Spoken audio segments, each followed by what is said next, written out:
자, 이번 시간에는 왕실의 제사와 음악에 대한 강의를 하려고 합니다.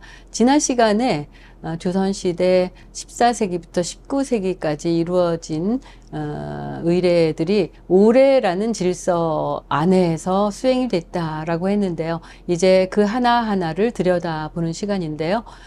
오례 중에 길례, 제사의례가 중심이 되는 의례죠. 그 중에서 먼저 종묘제례학에 대한 내용 살펴보려고 합니다. 조선의 역대 왕과 왕후에게 지내는 제사 때 연주하는 음악을 종묘제례학이라고 하죠.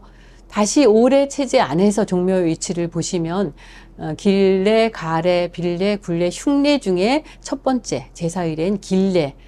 제사를 지낸다는 것은 길하다고 본 것이죠. 사람이 죽은 것은 흉한 것인데 돌아가신 것을 기리는 것은 길하다고 봤기 때문에 대부분의 제사 의례를 길할 길자를 써서 길례라고 얘기를 하고 있습니다. 그 중에 으뜸, 종묘와 사직인데요. 지금 말씀드리려고 하는 것은 종묘제례입니다. 이 종묘제례를 보기 전에 우리가 잠시 제사의 대상과 제사의 규모를 좀 생각해 볼 필요가 있습니다. 규모가 큰 제사다라고 했을 때는 그 중요성이 크기 때문이겠죠. 그래서 국조오례 설례라고 하는 책에, 이거 15세기에 만들어진 건데요. 국조오례이와 함께 만들어진 책에 있는 내용을 보면 대사라고 할 때 이 두 가지, 사직제사, 종묘제사. 종묘제사는 영령전이라고 하는 것도 같이 했기 때문에 이 두 가지가 아주 중요한 대사로 기록이 되어 있습니다.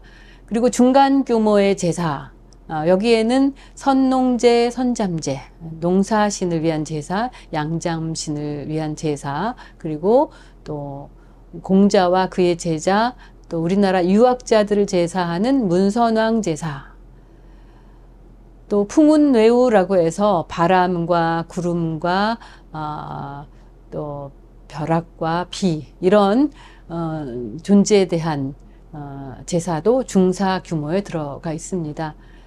끝으로 소사의 규모, 가장 작은 규모의 제사인데요. 별제사가 들어가 있고요. 또 군기제사, 둑제라고 하는 군기제사도 포함이 되고요. 비가 너무 많이 왔을 때 비를 그치게 하는 영제라는 제사도 이런 소사 규모에 들어와 있습니다. 이렇게 대중소사의 규모는 그 중요도가 각각 다르다는 걸 알 수 있는데요. 이럴 때 제사 내용도 달라집니다. 왕이 근신하는 날짜도 달라지고요.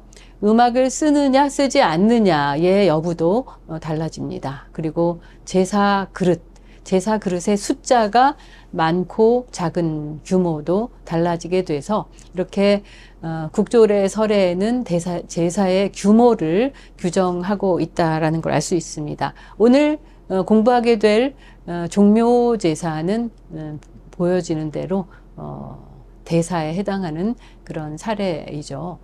또 제사 대상에 따라서 이 종묘는 어디에 속하는가를 볼 수 있는데요. 이 역시 국조오례 설례라는 책에 나옵니다.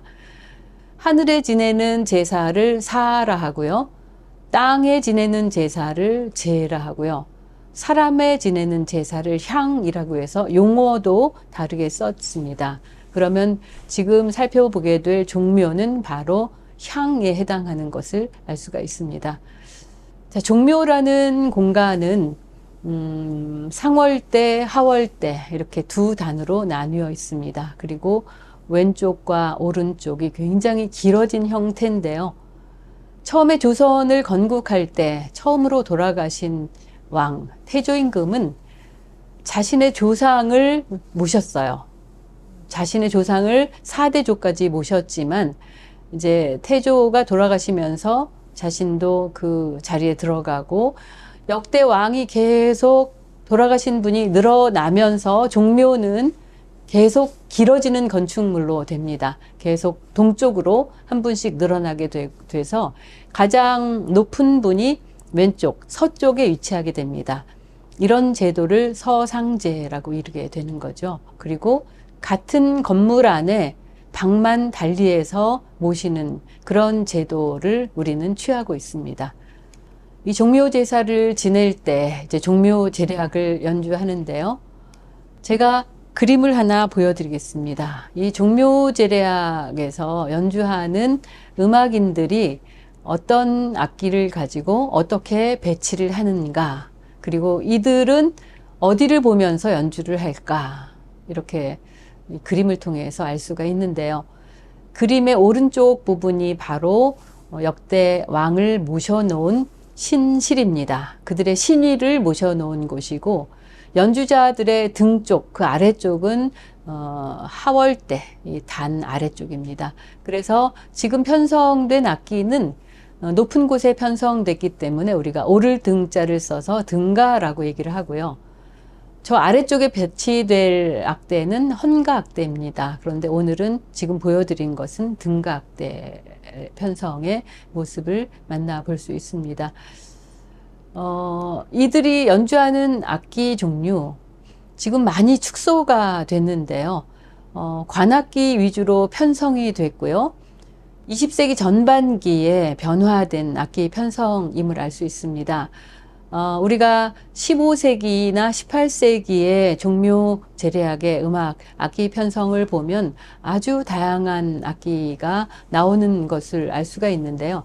지금 사진에서 본 것처럼 지금 현재 종묘 악현도는 아주 축소됐습니다. 그래서 몇몇 악기만 드러나고 있는데요.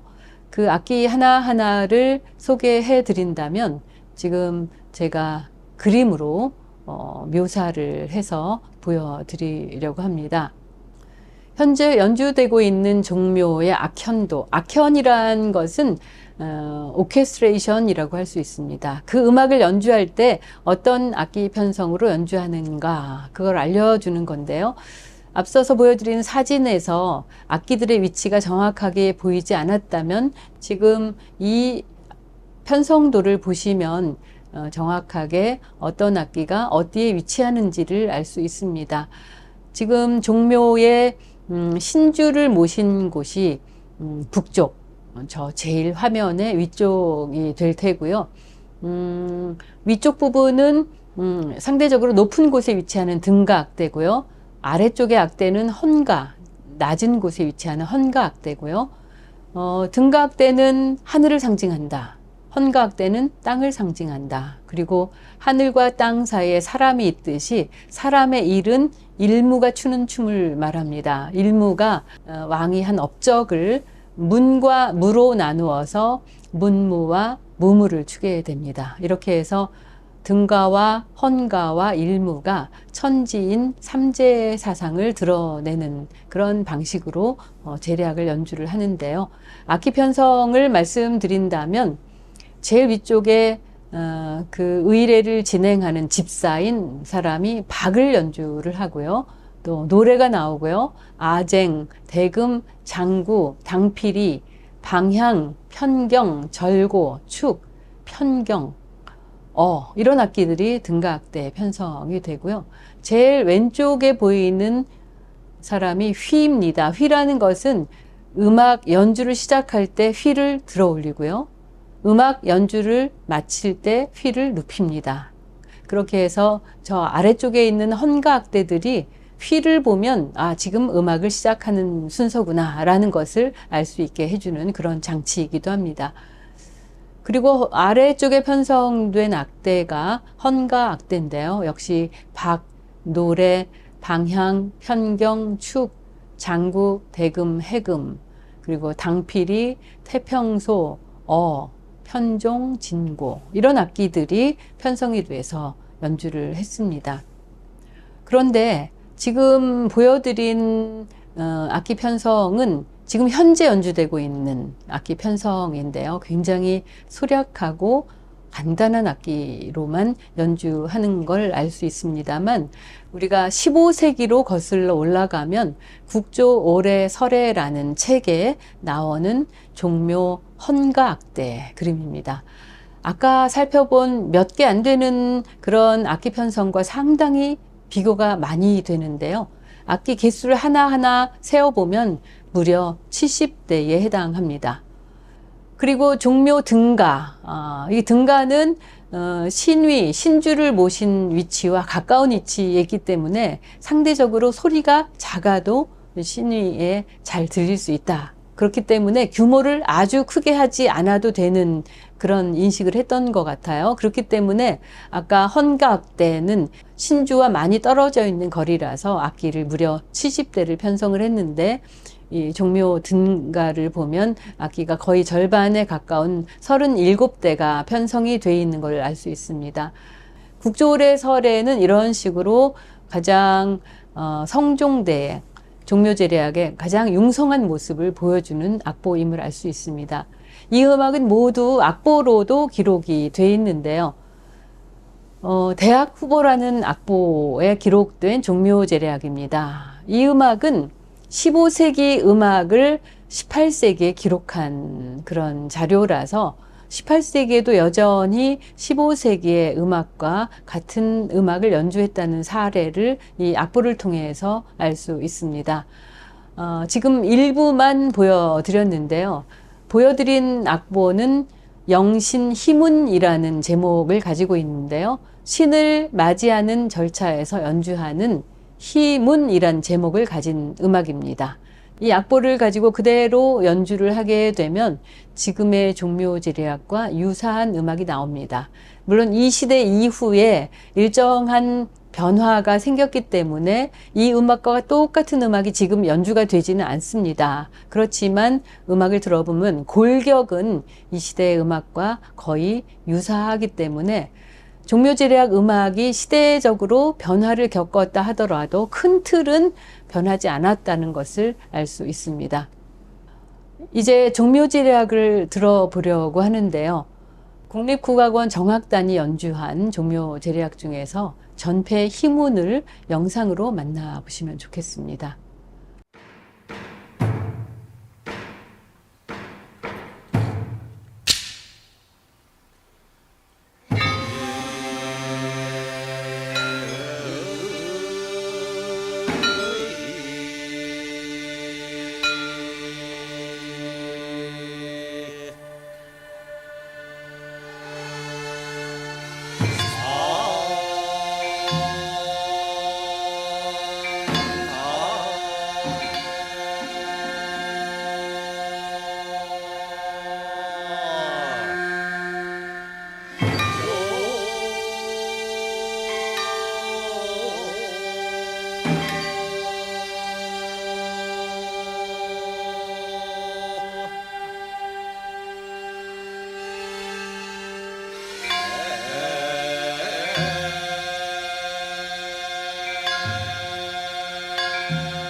이어지는 사례는 길례 중에서 두 번째 토지신과 곡식신에 대한 제사와 음악입니다.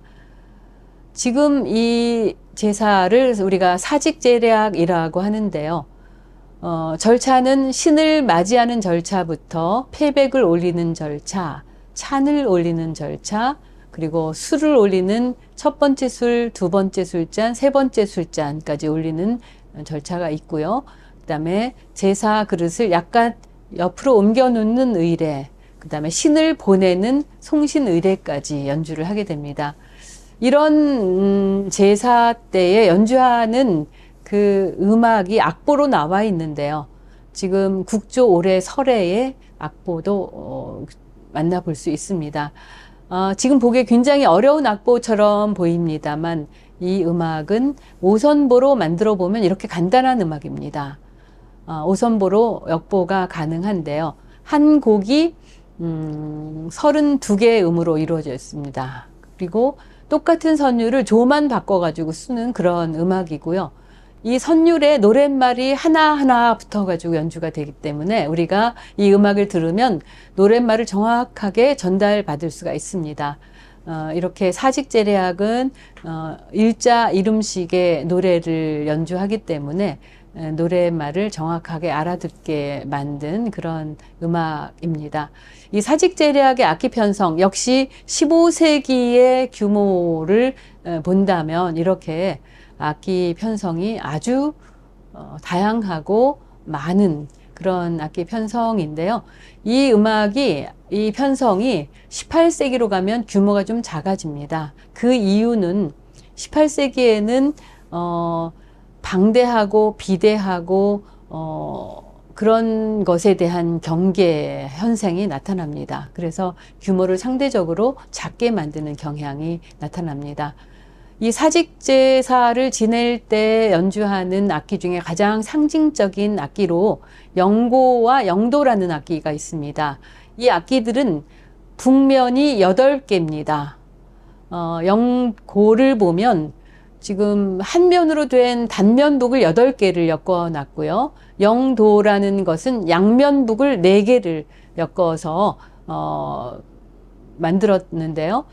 영고는 그 중에 한 부분만을 치면 되는 거고요. 영도는 흔들어요.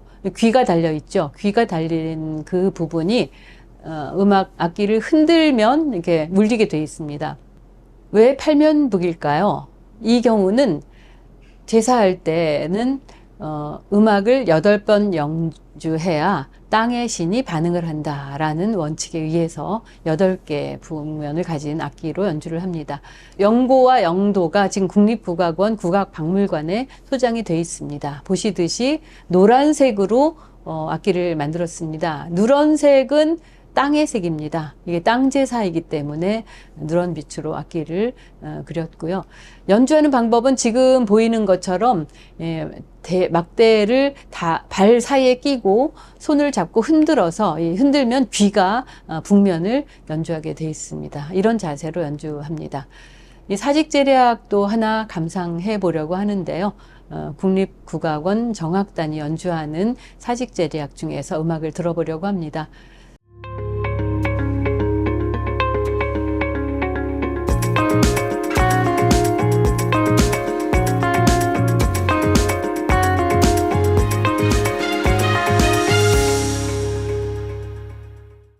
이렇게 해서 이번에 길례 중에서 대표되는 종묘제례와 사직제례에 대한 강의를 해봤습니다. 이번 강의 여기서 마치겠습니다.